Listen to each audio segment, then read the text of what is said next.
Impasse na apuração dos votos, denúncias de fraude, pedidos de recontagem. Todos os ingredientes de uma torta de maçã envenenada. O cheiro que chega da cozinha dos Estados Unidos não é nada bom. O que era para ser um momento de definição entre Biden e Trump virou o símbolo de um sistema político que já não funciona. O presidente da República lá se recusa a reconhecer a derrota. Quais as consequências aqui no Brasil? O filho do presidente Bolsonaro foi denunciado por organização criminosa e nós entramos na reta final das eleições municipais. O Tempero da Notícia está começando agora.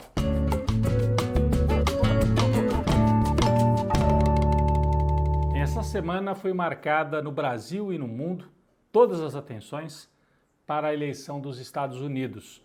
Uma eleição que gerou, na verdade, muita indefinição e virou um símbolo da decadência do sistema político comandado por um sujeito que coloca em xeque o tempo todo, inclusive, as regras democráticas. Bom, os primeiros sinais que vieram logo depois da eleição foram de vitória de Donald Trump.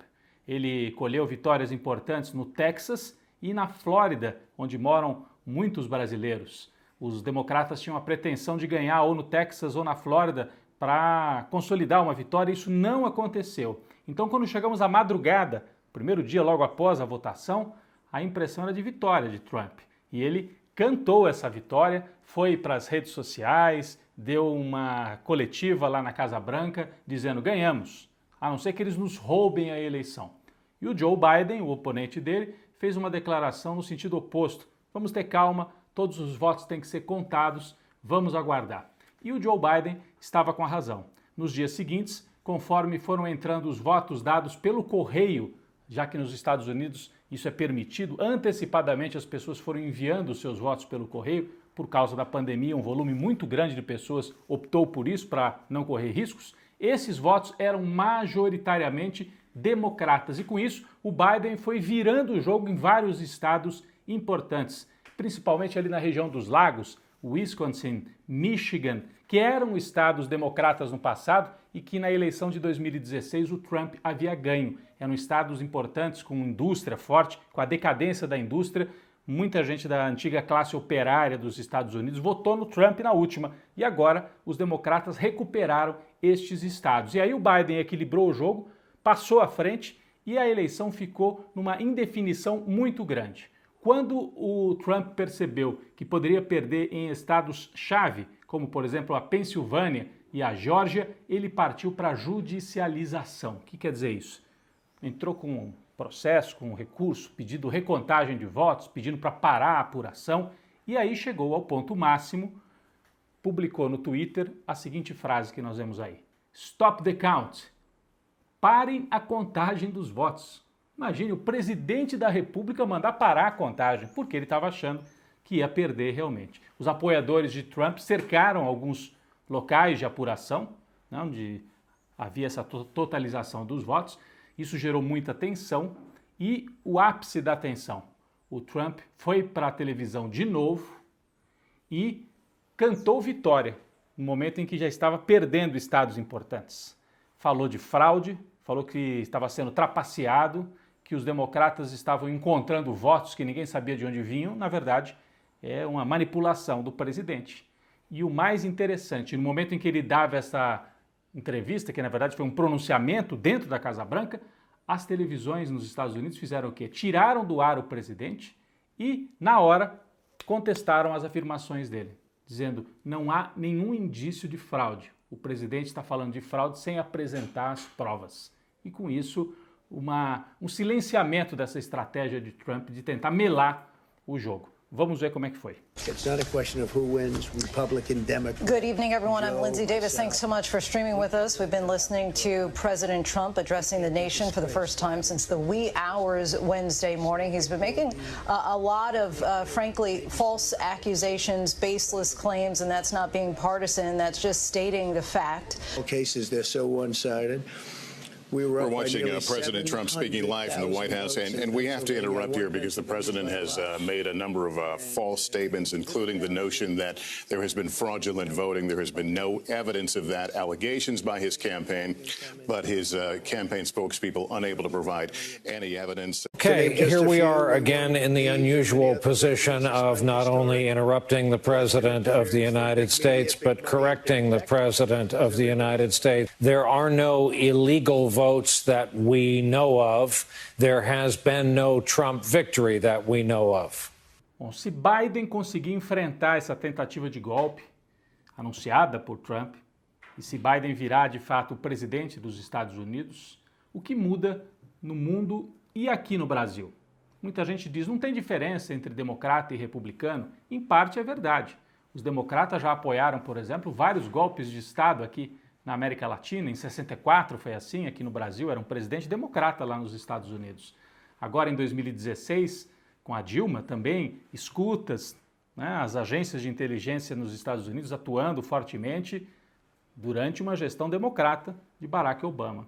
Agora, por outro lado, existem diferenças importantes. Por exemplo, Joe Biden já disse que vai colocar os Estados Unidos de volta no Acordo de Paris, que é importante para a questão do clima, do aquecimento global, já que Donald Trump é um negacionista, diz que não há nada disso e tirou os Estados Unidos do Acordo de Paris.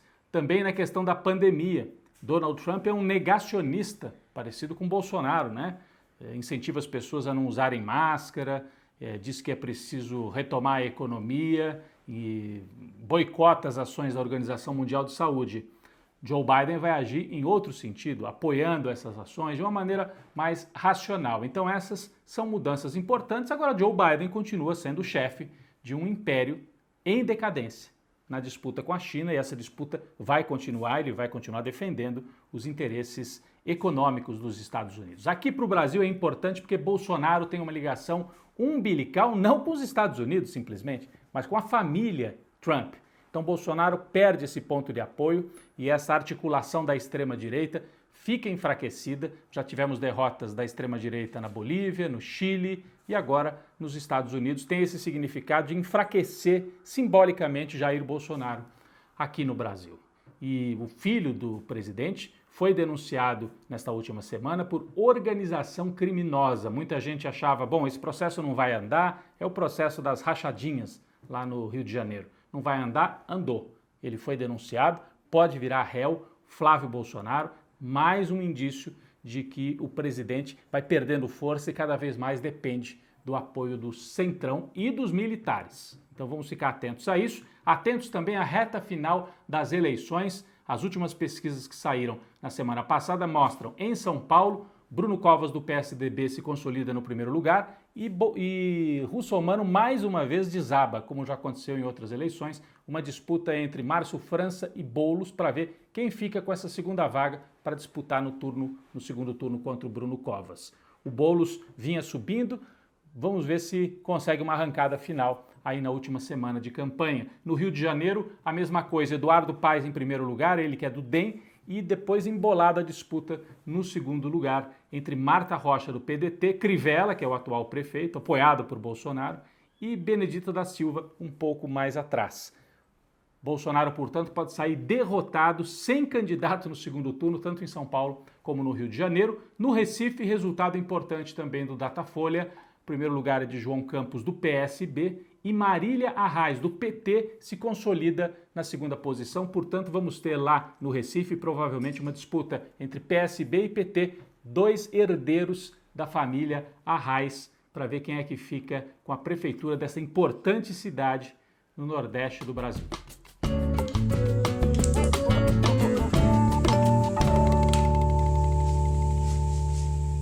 Bom, quem foi para a panela de pressão esta semana, e tem que ser uma panela de pressão gigantesca, é o presidente dos Estados Unidos, Donald Trump.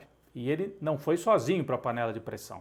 Com ele, junto, todo um esquema de extrema-direita que se mostrou muito forte nos Estados Unidos e depois se espalhou pelo mundo. Na Inglaterra, durante o Brexit, depois nas eleições e nos governos vitoriosos na Hungria, na Polônia e aqui no Brasil, além de outros países da América Latina. Trump estava tentando criar uma rede de extrema-direita, inclusive fez encontros internacionais desta rede de extrema-direita para combater o que eles chamam de globalismo, né? Os comunistas, eles voltaram com esse fantasma para organizar um discurso, né? Eles falavam do marxismo cultural e todo esse discurso que nós nos acostumamos a enfrentar também aqui no Brasil, porque o Bolsonaro é parte desse esquema de Donald Trump. Então, mais importante do que a vitória de Biden, talvez seja observar a derrota de Trump, porque significa a possibilidade de derrotar esse esquema de extrema-direita no mundo, não só nos Estados Unidos. Por outro lado, é algo preocupante, ele mostrou força, mostrou que tem base social, já que no voto popular Trump perdeu por uma diferença pequena. Então, é claro que nem todo mundo que votou em Trump votou por ser de extrema-direita, ele tem todo o discurso de defesa da economia, então muita gente vota também por causa disso. Um presidente que defende os Estados Unidos, o interesse econômico dos Estados Unidos, os empregos de volta, todo esse discurso. Mas mostra que a extrema-direita nos Estados Unidos continuará viva, por isso que Trump está resistindo, está judicializando, ele quer vender muito caro a derrota, se apresentando como líder desse campo que vai continuar existindo nos próximos anos nos Estados Unidos, gerando mais instabilidade. Isso também é preocupante. Mas por hora, acho que a gente pode comemorar a possibilidade de enfrentar e derrotar a extrema-direita nos Estados Unidos e no mundo.